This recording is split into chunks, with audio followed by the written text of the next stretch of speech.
Well, here's a little project I completed recently.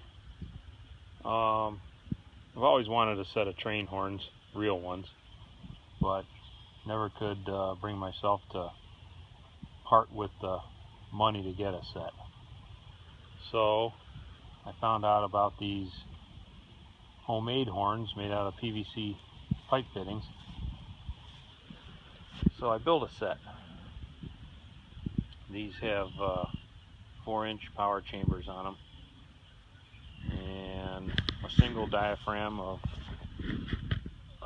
Lexan polycarbonate, and the small pipes coming out here are 1 inch, and these are just transmission fluid funnels you can get at Walmart.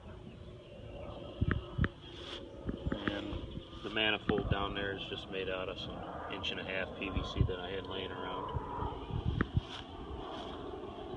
And the supply line here is just a stainless steel braided washing machine supply hose.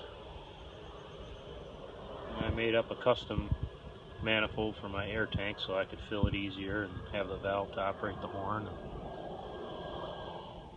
The only thing I'm missing is a safety valve, which I'm going to put on here soon.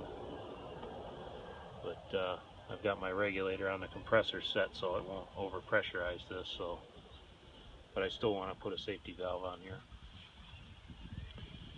And these things are loud. They're probably somewhere around 127 decibels. They'll hurt your ears. And right now I've got just over 80 pounds in the tank, and they're still plenty loud. I usually pump the tank up to 120.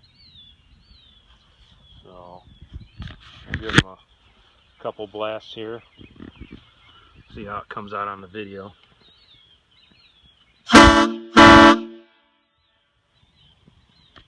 Yep, they're loud. So I'm happy with the way they turned out for my first set.